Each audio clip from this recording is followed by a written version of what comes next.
No sé cómo empezar esto sin sonar, ya sabes, como alguien que está perdiendo el juicio, pero necesito contarlo, necesito dejarlo dicho en voz alta, aunque sea aquí, aunque nadie me crea, porque si me lo guardo, va a ser como si todo lo que pasó nunca hubiera pasado. Y sí pasó. Yo lo viví. Yo soy una persona normal, trabajo todo el día en una oficina que ni me gusta tanto, llego a casa, saludo a mi esposa, veo la tele, a veces cocino, a veces no. Vivo en un barrio cualquiera, con casas pegadas una a la otra, portones de rejas, callecitas estrechas, lo típico, nada que llame la atención, hasta que empecé a notarlo a él, o mejor dicho, empecé a notar cómo él me notaba a mí, mi vecino. No sé su nombre, nunca lo supe. Es el tipo que está siempre parado en el portón, con los brazos cruzados, como si fuera parte del decorado de la calle. Al principio lo saludaba con un buenas tardes o un ¿cómo va? Esas cosas que uno dice sin pensar. Pero él siempre respondía con algo raro, no ofensivo, solo demasiado específico. Un día llegué más tarde de lo normal, porque se me hizo tarde en el trabajo. Mi esposa ya estaba molesta, me mandó 1000 mensajes. Cuando bajé del coche, él me dijo: «Duro el tráfico por la autopista, ¿eh?» Me quedé quieto, porque sí, había tomado la autopista. Pero yo no paso por la vista de su casa.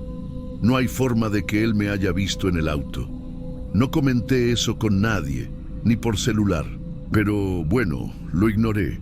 Pensé, capaz fue una coincidencia. El tipo vive no facendo nada. Probablemente adivina cosas para entretenerse. Después vino otra. Estábamos un sábado arreglando unas cosas en el jardín y mi esposa me llamó por el apodo que me dice solo ella y solo en privado. Nadie lo conoce. Es algo tonto, íntimo. Yo no lo uso nunca afuera. Y al lunes siguiente, al salir al trabajo, él me dijo: «Hey, chispa, ¿otra vez a la oficina?» Yo me paralicé. No dije nada. Me reí, nervioso, y seguí caminando. Pero esa noche no pude dormir, porque ahí ya no era casualidad. Y no paró. Pasaron unos días. Yo estaba con la cabeza llena porque había recibido una carta de cobranza de una deuda vieja de hace como 7 años, que juraba ya estaba resuelta.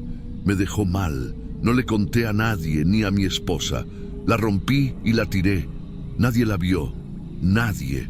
A los 2 días salgo de casa y el vecino está ahí, tomando mate, y me dice: «A veces el pasado vuelve, aunque uno crea que ya lo enterró». No me miró. No necesitó hacerlo. Lo dijo mientras miraba al frente, como si hablara solo. Pero lo dijo con esas palabras. Esa noche le conté a mi esposa.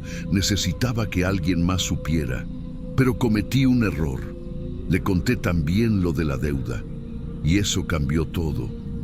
Desde entonces, ella empezó a sospechar de mí. Me preguntaba por qué había ocultado eso. Y ahí noté que el vecino no solo sabía cosas, él le hacía que los demás dejaran de confiar en mí. Después vino el tema del viaje. Un fin de semana había dicho que iba a visitar a mi madre, que estaba enferma, pero en realidad me tomé el día para descansar en un hotel fuera de la ciudad, solo. Necesitaba aire, no hice nada malo, solo mentí para tener paz. Nadie sabía. Ni mis compañeros del trabajo, ni mi esposa. Un lunes, al bajar del coche, el vecino me dice: «¿Qué tal estuvo la pileta del hotel? Se ve que necesitabas desconectarte, ¿no?» Me temblaron las piernas. Volví a subir al coche. Me quedé ahí adentro como 20 minutos, con el corazón en la garganta.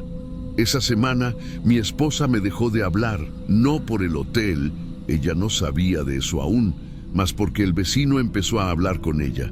A veces salía al portón y yo los veía conversando, sonriendo. Él le decía cosas y yo desde lejos veía cómo ella lo escuchaba con cara seria.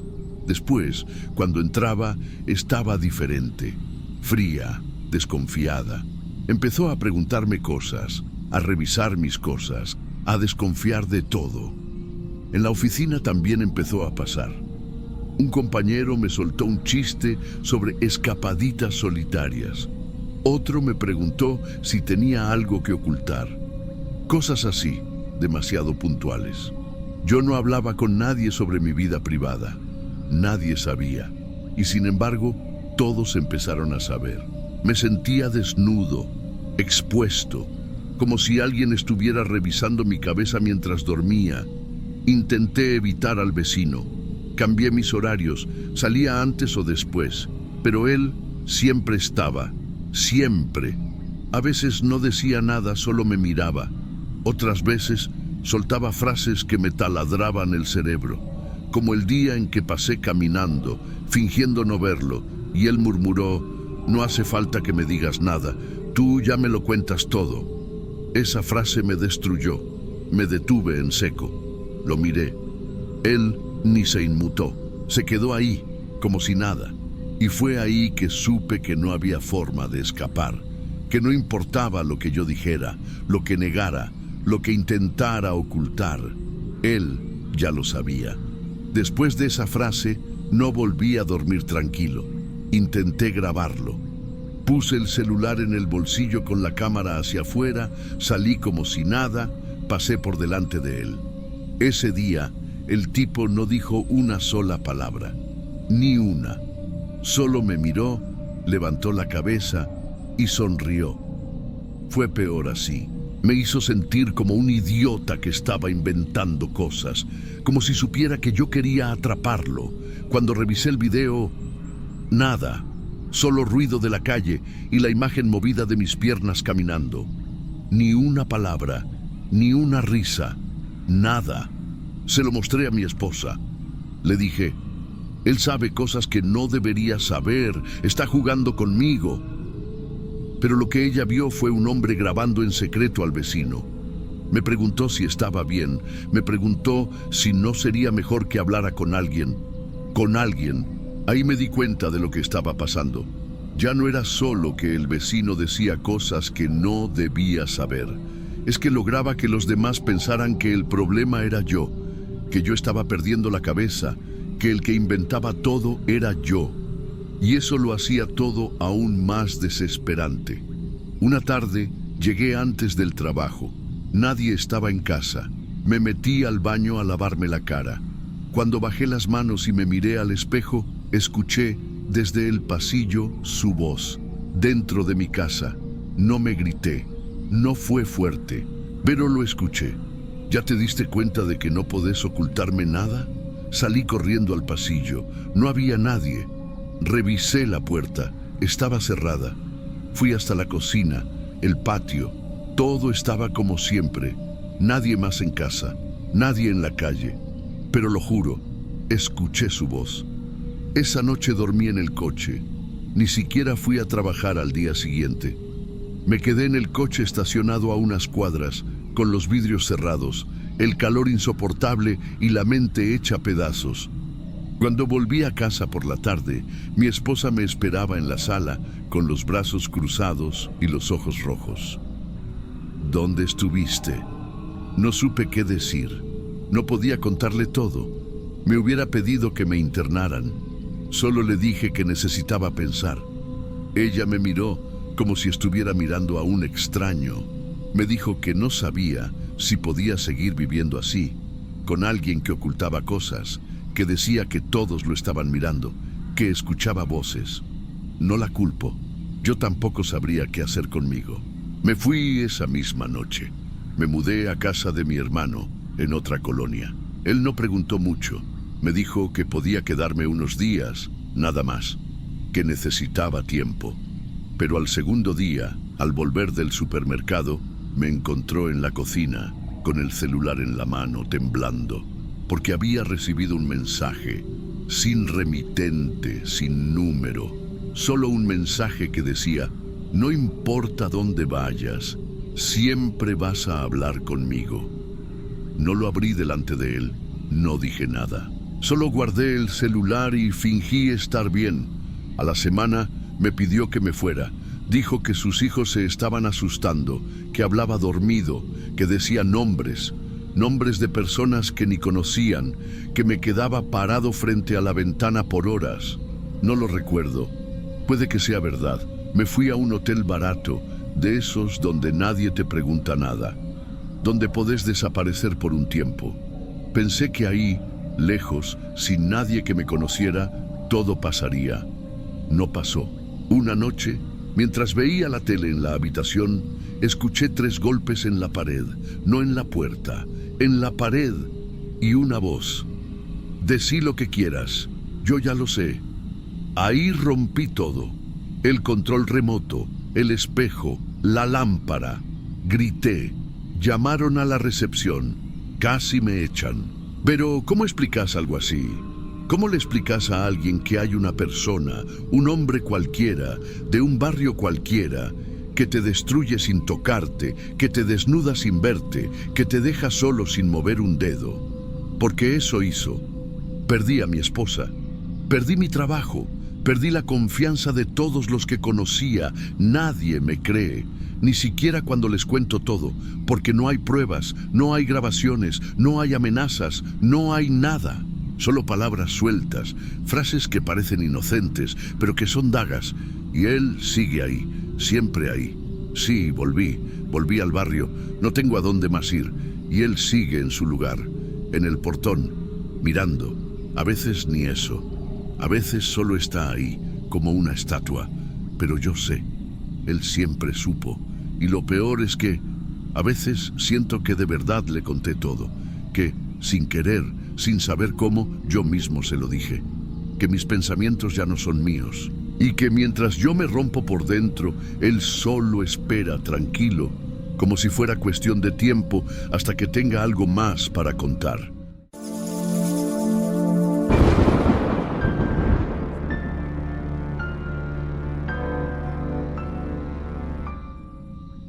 A las 2:13 de mi primera noche, ahí escuché un chirrido corto y luego un arrastre de 3 segundos en la sala. Yo estaba solo. No encendí la luz. Me quedé quieto en la cama contando la respiración para no imaginar cosas. El edificio es antiguo, pensé. La madera a veces se acomoda. Me mudé un martes a las 6:40 de la tarde. Centro de León, 3er piso sin elevador. Un departamento de una recámara con vista a una plaza arbolada. Cielo nublado. Luz gris entrando por la ventana grande de la sala. El casero me entregó las llaves rápido. Me dijo que el agua subía bien y que cerrara fuerte la puerta porque la chapa tenía juego. En la sala, en la esquina junto a la ventana, estaba esa silla. Madera maciza, respaldo recto, asiento plano, sin cojín. No era bonita, pero se veía dura, pesada. En el piso de mosaico, justo donde descansaban las patas, había marcas profundas, 2 arcos repetidos, como si la hubieran arrastrado hacia el vidrio y de vuelta muchas veces, siempre por el mismo carril. No la moví. Dejé mis cajas, armé la cama, conecté el refri, abrí la ventana un poco para ventilar y ya. Desde la ventana se veía la plaza con los árboles viejos y el empedrado, puestos de nieves y el humo de un trompo de pastor a lo lejos.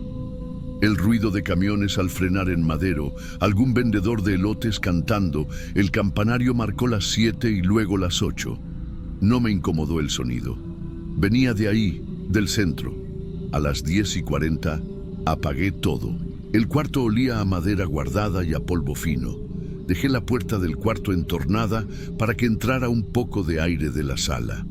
A las 2:13 escuché ese primer chirrido, como cuando la madera seca se estira un poco, y después el arrastre, 3 segundos, no más.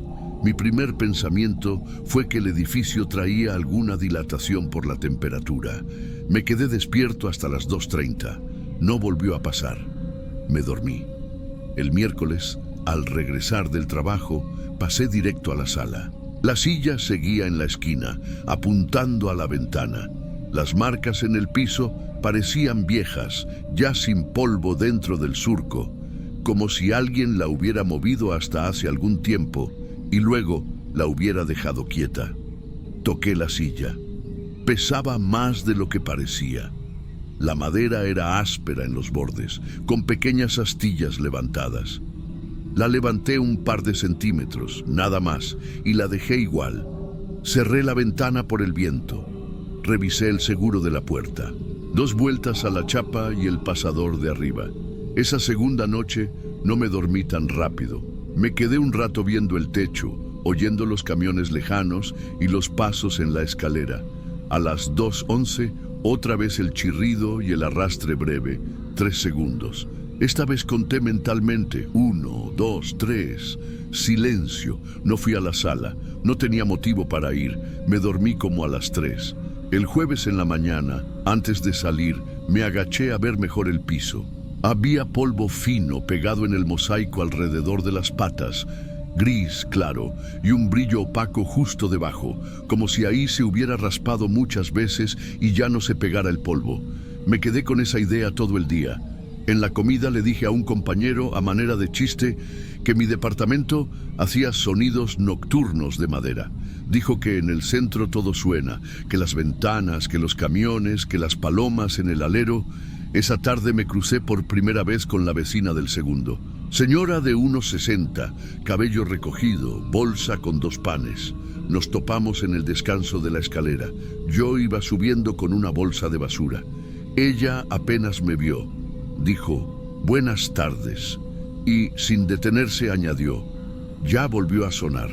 Lo dijo viendo su bolsa, como si hablara del clima. No supe qué contestar. Solo asentí y seguí. El jueves en la noche decidí hacer una cosa sencilla. Marqué con lápiz una línea delgada alrededor de cada pata de la silla, como un rectángulo sin cerrar, nomás para saber si yo la estaba dejando mal colocada. No era un plan raro, fue más por curiosidad que otra cosa. Cerré la ventana, cerré la puerta con 2 vueltas y el pasador. Me fui a dormir. A las 2:12, casi exacto, el chirrido y el arrastre. 3 segundos. Esta vez me levanté. Caminé descalzo hasta el marco del cuarto y me quedé ahí, sin encender la luz. La sala estaba apenas dibujada por la claridad de la calle. Alcancé a ver la silueta de la silla, como siempre, pegada a la pared de la ventana. Me volví a la cama y puse el teléfono con la hora a la mano. Dormí por ratos. A las 5:40 me levanté con la luz de la mañana. Fui directo a la sala. Las marcas de lápiz no estaban completas. La pata delantera derecha había cruzado la línea como 1 centímetro hacia la ventana. Pensé en el piso desnivelado. Empujé suavemente la silla con la mano. No se iba sola, tenía que arrastrarla. Volví a ponerla dentro de mis líneas. Fui al trabajo con la idea de comprar un nivel, pero luego lo dejé pasar. Viernes. Mucho movimiento en el centro, ruido desde temprano. Esa noche me costó dormir. No estaba asustado, solo atento. A las 2:10 me senté en la cama, esperando. A las 2:13, el chirrido y el arrastre exacto. Me quedé un minuto en silencio y fui a la sala. No encendí la luz. La silla ya no estaba contra la pared. Estaba ligeramente más adelante, casi a medio camino de la ventana. Puse la mano en el respaldo. Estaba tibio, pero el departamento también estaba tibio. No saqué conclusiones. La regresé a mi marca con cuidado. Pensé que igual yo mismo la había empujado en la mañana. Me dormí a las 3. Y cacho. El sábado en la mañana, con todo el ruido de la plaza, saqué una canica que traía en una caja. Ni siquiera recuerdo por qué la guardaba. Y la dejé en el piso, cerca de la ventana, para ver si se iba sola. No rodó. La empujé un poco. Se quedó donde la dejé.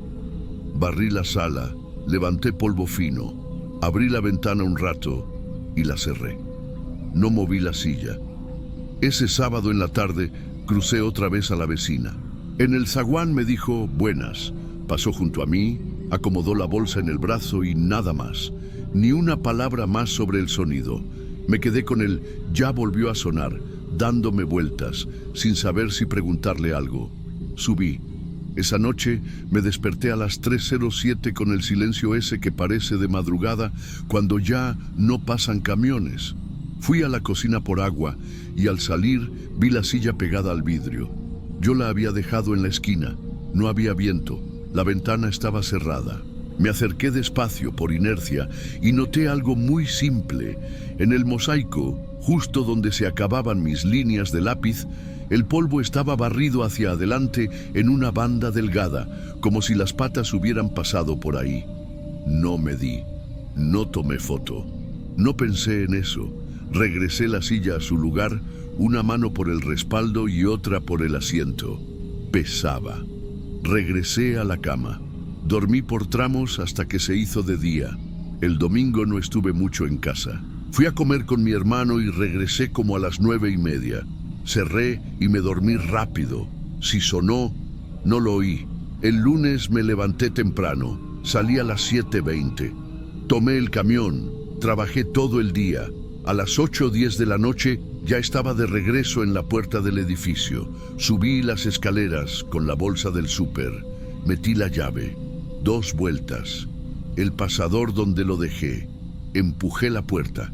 La sala estaba más oscura de lo normal porque no prendí la luz de la cocina.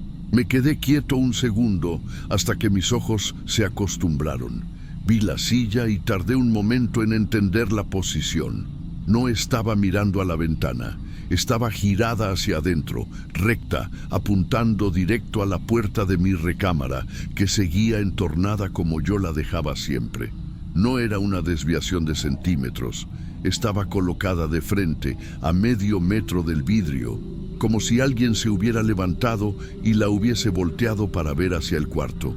Puse la bolsa del súper en el suelo sin soltarla. La puerta del departamento se me quedó abierta detrás. No oí pasos arriba ni abajo. No se escuchaba nada. Caminé despacio hasta la silla. El aire olía a lo de siempre, madera vieja y polvo. No había perfume, ni olor a cigarro, ni nada raro. Me incliné. En el asiento había una capa pareja de polvo gris claro.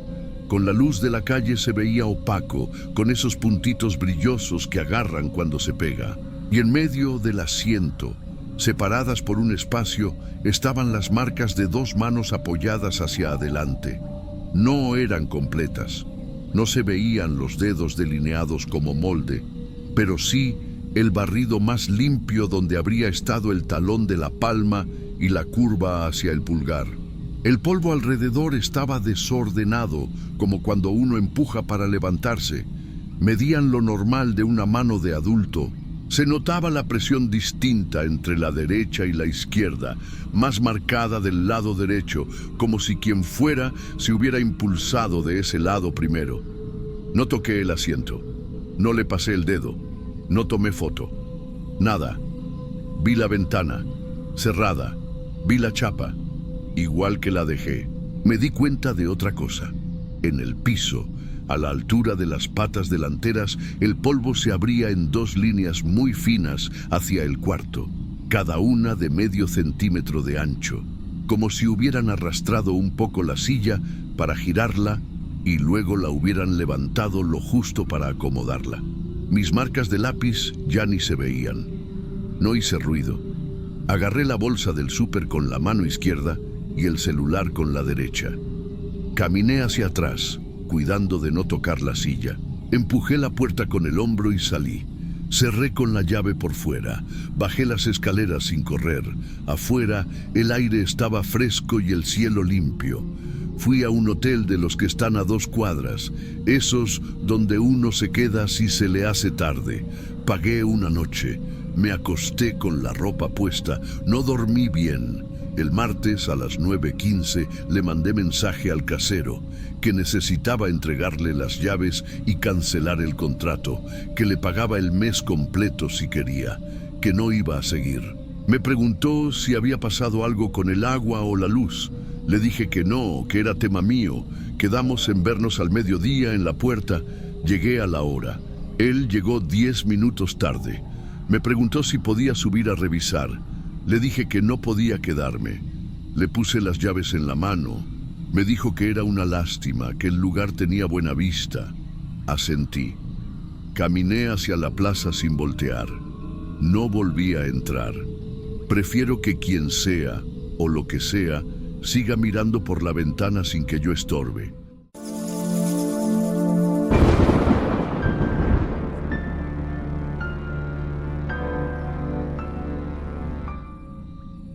Ese día, el día que lo dejaron tirado en la banqueta, yo estaba ahí y no hice nada. Así empieza todo. Cada vez que intento contar es la misma imagen. Esa, la banqueta, la sangre, los gritos y yo ahí parado, como si mis piernas no fueran mías, como si no fuera mi hermano el que estaban pateando entre todos. Yo crecí en una colonia de esas donde todo el mundo se conoce, calles de tierra con nombre de flor, casas con lámina oxidada, perros sueltos, gritos a cualquier hora. Ahí vivíamos. Mi hermano Santiago y yo. Yo era mayor por 3 años. En la escuela eso ya es un mundo de diferencia. Yo iba en secundaria cuando él apenas entraba a la primaria.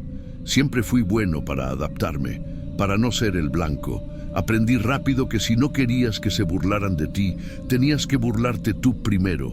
Y si querías respeto, tenías que fingir que nada te importaba.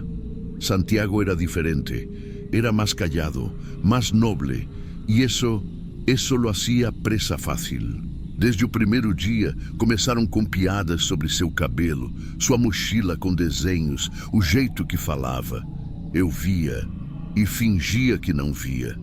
Ao princípio me convencia de que era melhor assim, que se intervenia, los bullies se iban a voltear contra los dos, que era por protegernos, pero era mentira, era cobardía y lo sabía. Una vez lo vi llorando detrás de los salones. Tenía el labio reventado y la camisa rasgada. Me acerqué, le di mi suéter, pero no dije nada. No pregunté, no ofrecí ayuda. Solo le dije que se calmara, que no hiciera drama, y me fui. Después de eso, dejó de mirarme igual. El día que todo cambió fue un jueves. Salimos de la escuela como siempre. Yo estaba con mi grupo, riéndome de algo estúpido. Santiago venía atrás, solo, con su mochila colgando de un lado. Uno de los chicos, Bruno, un grandote que repetía año, le gritó algo. No escuché bien, pero vi cómo otros 3 se le acercaron. Y luego vi el primer golpe. Fue tan rápido que ni me moví. Santiago cayó de rodillas, intentó cubrirse. Otro lo pateó en la espalda. Uno más lo tiró al suelo y empezó a patearle la cara. Y yo solo vi. No sé cuánto duró. Tal vez 30 segundos. Tal vez más. No grité, no corrí, no hice nada. Cuando terminaron, se fueron riendo. Yo seguía ahí, parado. Gente se empezó a acercar. Alguien llamó a un adulto. Y yo me acerqué como si fuera un espectador más. Mi hermano estaba sangrando, inconsciente. Y yo solo pensaba, ¿y si me hubieran pegado a mí también? Santiago estuvo en coma 2 días. Después despertó, pero no hablaba. Le hicieron operaciones, perdió varios dientes, tenía fracturas en el rostro. Yo lo visitaba, pero él no me miraba, ni una sola vez. Un mes después tuvo una complicación, una infección. 2 días después, murió. Mi mamá gritó tanto que la tuvieron que sedar. Mi papá me vio una sola vez y dijo, esto es culpa tuya. ¿Y sabe qué? Tenía razón. Después del funeral no volví a pisar esa casa. Me quedé con una tía en otra colonia. Terminé la escuela de cualquier manera. No fui a la universidad. Me metí a trabajar en lo que saliera. Cada vez que conocía a alguien y me preguntaban por mi familia, mentía. Decía que era hijo único, pero en sueños. Santiago seguía apareciendo. Siempre era el mismo sueño. Él estaba en el suelo, sangrando. Me extendía la mano y yo no podía moverme. Despertaba sudando, algunas veces gritando, otras veces llorando. Intenté tener relaciones, novias, parejas, pero no duraban.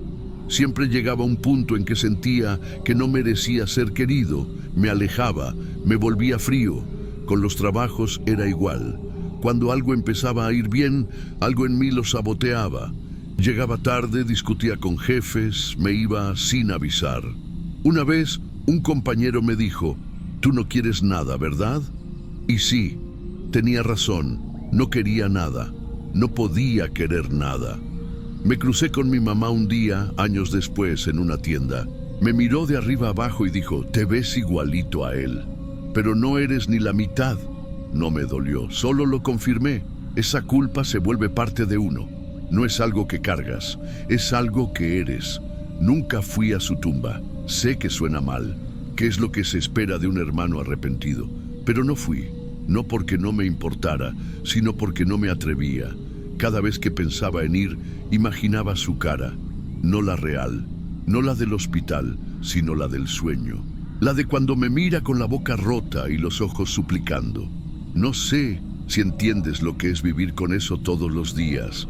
Es como tener un espejo partido adentro del pecho, y cada vez que respiras, te corta.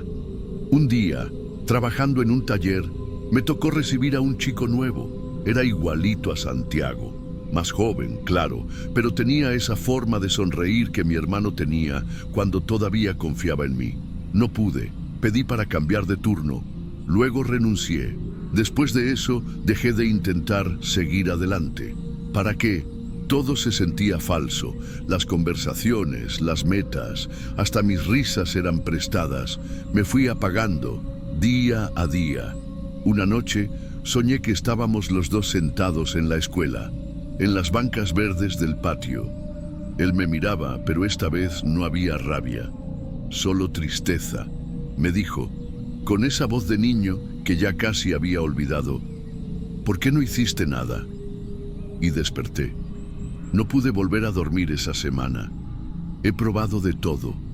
Psicólogos, remedios, religión. Nada sirve cuando el problema no está afuera, está en ti. No hay castigo peor que recordar. No hay pesadilla más larga que vivir sabiendo que eras el único que podía haber cambiado algo y no hiciste nada. A veces pienso que si hubiera hecho algo ese día, aunque me hubieran golpeado, aunque me hubieran dejado igual que a él, quizás estaría vivo, quizás tendría una vida, quizás me miraría con orgullo, quizás yo también tendría permiso para ser feliz. Pero no, elegí mirar para otro lado, elegí salvarme y me condené. Hoy tengo 42 años, vivo solo, trabajo en lo que puedo. No tengo hijos, no tengo pareja, no porque no haya tenido oportunidad, sino porque siento que no tengo derecho. Y cada vez que me va mal, cuando pierdo un empleo, cuando una mujer va embora, cuando fico doente, parte de mí pensa, bien hecho, te lo mereces. Porque sí, me lo merezco. No sé por qué estoy contando esto ahora. Tal vez porque me estoy quedando sin años y porque cada día pesa más. Mi hermano murió una vez, yo me muero todos los días. ¿Tú qué habrías hecho en mi lugar? Déjame tu opinión en los comentarios. Y si quieres escuchar más historias como esta, suscríbete al canal y activa la campanita.